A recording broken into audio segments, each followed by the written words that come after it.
আশুলিয়ায় ৬ লাশ পোড়ানোর মামলায় সাবেক এমপি সাইফুল সহ ১৬ জনের বিরুদ্ধে অভিযোগ গঠন করে বিচার শুরুর আবেদন করেছে প্রসিকিউশন।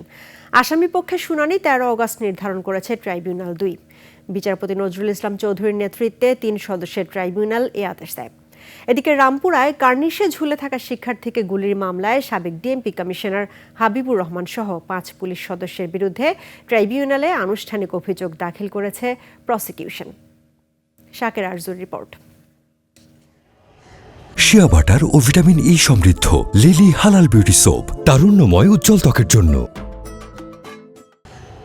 জুলাই আগস্টে ছাত্র জনতার আন্দোলন যখন তুঙ্গে, সে সময় রাজধানীর রামপুরায় ঘটে মর্মান্তিক এক ঘটনা। প্রাণ বাঁচাতে জানালার কার্নিশে ঝুলে থাকা শিক্ষার্থীকে গুলির ঘটনায় স্তম্ভিত হয়ে পড়ে দেশ।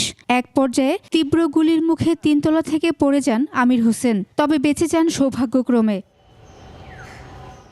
এ ঘটনায় তদন্ত শেষ করে গত ৩১ জুলাই তদন্ত সংস্থা প্রসিকিউশনে অভিযোগ দাখিল করে। বৃহস্পতিবার সেই মামলার তদন্ত প্রতিবেদন যাচাই বাছাই শেষে ট্রাইব্যুনালে দাখিল করে প্রসিকিউশন, যেখানে সাবেক ডিএমপি কমিশনার হাবিবুর রহমান, রামপুরার এডিসি রাশেদ সহ ৫ পুলিশকে আসামি করা হয়েছে। আত্মরক্ষার তাগিদে কার্নিশে ঝুলেছিল একজন ব্যক্তি, তাকে গুলি করা হয়েছিল। একজন বাড়ির ভিতরে একজন শিশুকে কোলে নিয়ে তার দাদি ছিল, সেই শিশুর মাথার এক পাশে গুলি লেগে আর এক পাশ দিয়ে বের হয়ে যায় এবং আরও একজনকে হত্যার অভিযোগে সাবেক ডিএমপি কমিশনার হাবিবুর রহমান সহ ৫ জনের বিরুদ্ধে আমরা ফরমাল চার্জ দাখিল করেছি। আশা করছি আগামী ওপেনিং ডেট বা তার পরের দিন কগনিজেন্স হিয়ারিং।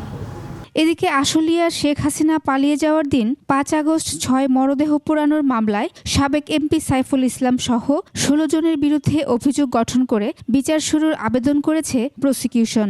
আজকে প্রসিকিউশনের পক্ষে চার্জ হিয়ারিং আমরা কমপ্লিট করেছি। ডিফেন্স সময় চাওয়ায় অনারেবল ট্রাইব্যুনাল সন্তুষ্ট চিত্তে আগামী ১৩ তারিখ অর্থাৎ ১৩ই আগস্ট ডিফেন্সের শুনানির এবং তাদের কিছু আবেদন আছে, সেই আবেদনগুলোর শুনানির জন্য দিন ধার্য করেছে। এটা হলো হত্যার পরে অথবা জীবিত অবস্থায় এই ৬ জনকে যে পুড়িয়ে তাদের শরীর বিকৃত করে দেওয়া হয়েছে, এটাকে আমরা বলেছি যে এটা হলো আদার ইনহিউম্যান অ্যাক্ট, মানে অন্যান্য অমানবিক আচরণ করার অপরাধ। এটাও একটা ক্রাইমস এগেনস্ট হিউম্যানিটি। ১৩ই আগস্ট আসামি পক্ষের শুনানির পর আনুষ্ঠানিক অভিযোগ গঠন করবে ট্রাইব্যুনাল ২। শাকের আরজু, ২১ টেলিভিশন, ঢাকা।